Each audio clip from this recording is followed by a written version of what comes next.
Alright, welcome. I'm sorry, I actually got started with this whole restoration before I brought you guys along. I haven't gotten very far. And both for my sake and understanding the machine and to share, I thought I would film the process. First, let's show you guys where I'm at so far, and then we'll kind of go through next steps. This is a Fay Egan 16-inch joiner. So, I'm going to pull the camera and we'll take a look at where everything is at. So, you've been looking at the back, and here you go, you got the front. Sorry, I have the garage door in the background. I'll close that. I'll bring you guys, let me get the lighting figured out and I'll bring you back. Alright, welcome back. Garage door's closed. Hopefully that eliminates some of that lighting in the back. Alright, so here we go with the front. There's your manufacturing information. Over here we have a dealer tag. I'm not sure I can get any good lighting on it right now. See if I can pull a flashlight out for you. There you go. So you can make it out pretty well. It was a machine down in San Francisco, Los Angeles area. Or at least that's where it was sold. And we got our serial number. As far as the restoration so far, if you take a look at it from head on, you'll notice that the in-feed bed is a little shinier. It's especially obvious when you come up close that I've been working on this side. Essentially, I pulled that top off and I took a stone across the whole thing to try and clean it up a little bit. It came up pretty well. Fairly happy with it. I still need to wax it and get it cleaned up just a little bit more.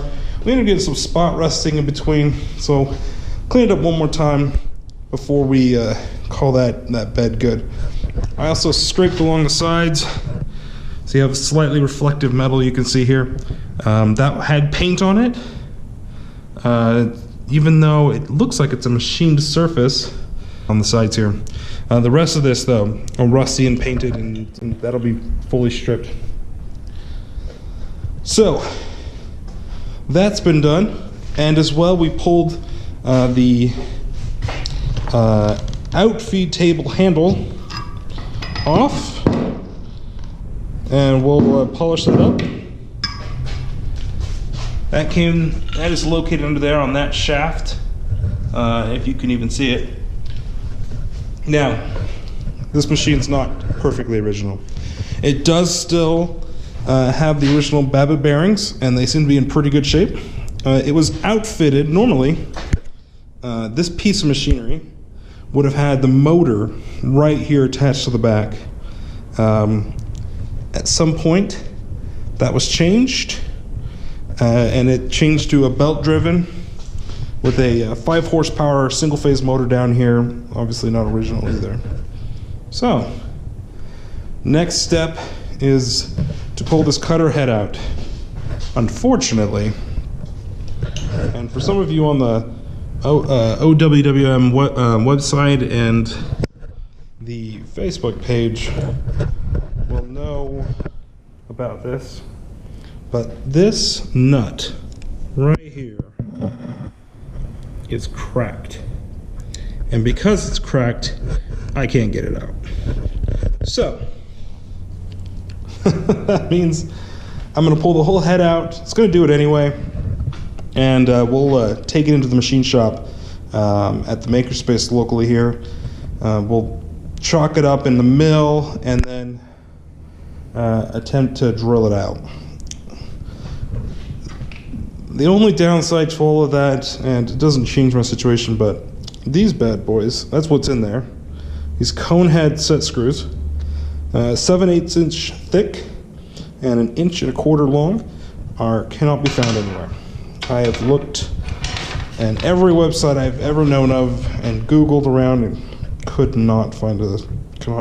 So we'll probably film a portion of me making a new one. Kind of a pain to make this, but I don't don't see myself having many other choices. All right. So next step, we'll pull this this cutter head out. I've already opened this up before. Inside, you'll find the shims are still in place for the Babbitt bearing, which is fantastic news. That means if there is any discrepancy, not any, a situation where we don't have some good connectivity between the shaft and the bearing material, we can remove some of those shims, and I don't have to worry about pouring a new bearing, which is something I've never done. And although I'd love to try it out sometime, I'd mostly like to get this bad boy into work.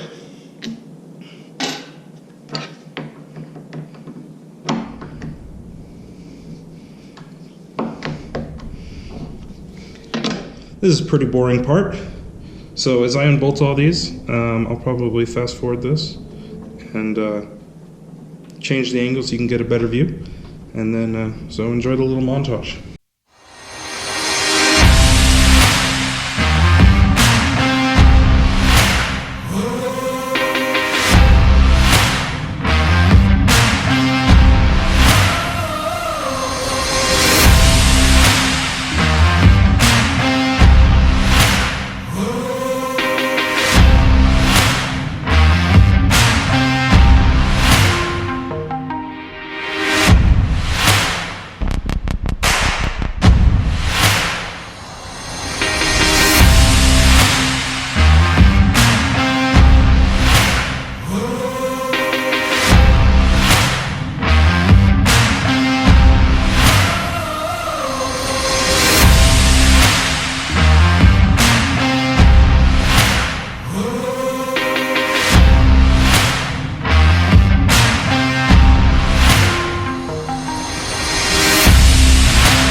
These do need to go back on the same side.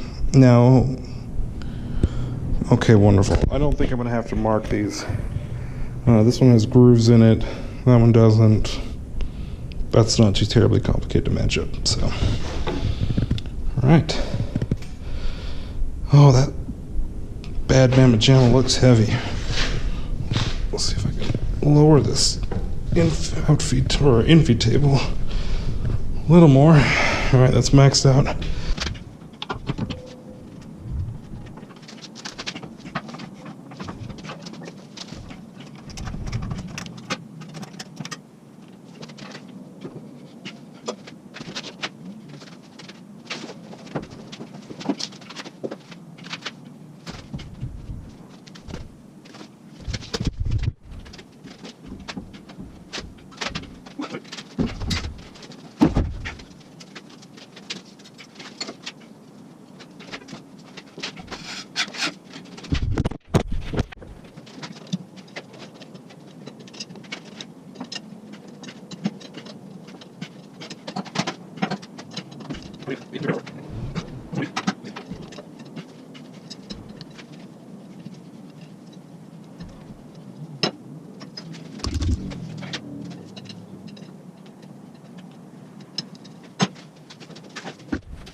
Well, let's go have a look.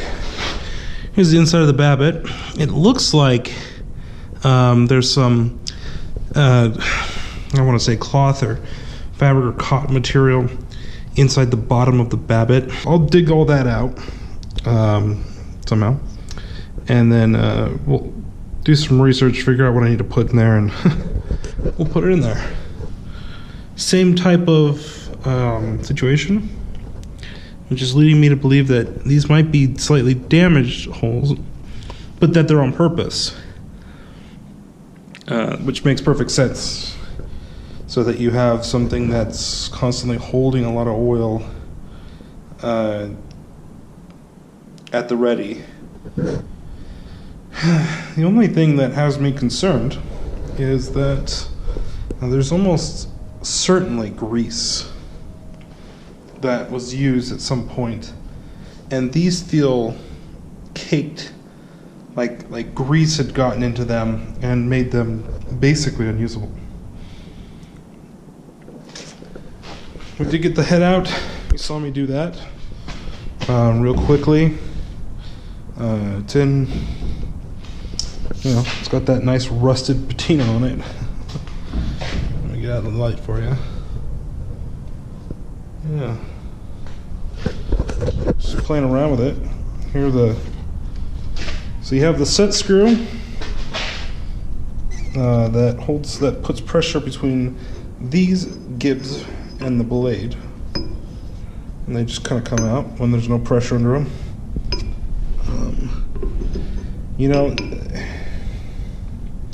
This actually might come in handy if I could get the blade out from the other side. That would release pressure on these, which might allow me. So I already pulled all the gibs out of here. They're up over there. But I still have this last broken one that I still need to get out, and so I can't get the blade out. And I'm thinking in my head, if I could get the blade out, just gives me a piece to clean, but now it looks like this is part of the the slide, like the whole table's writing on, which you can easily see the seam for down here, which leads me to believe that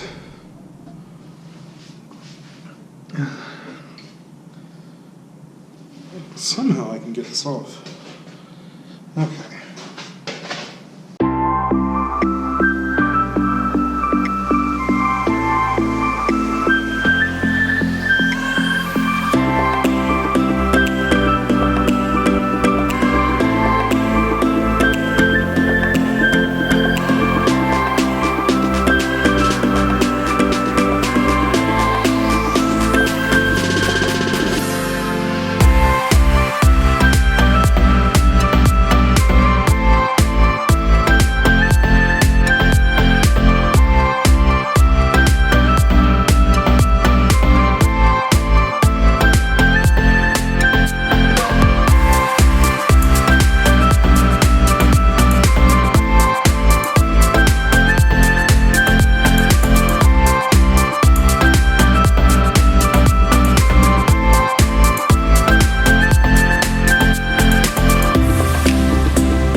And here we are.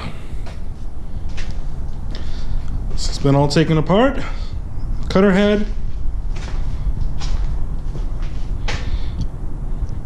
We got the table slide, handle, cutter head, and of course the actual out feed table.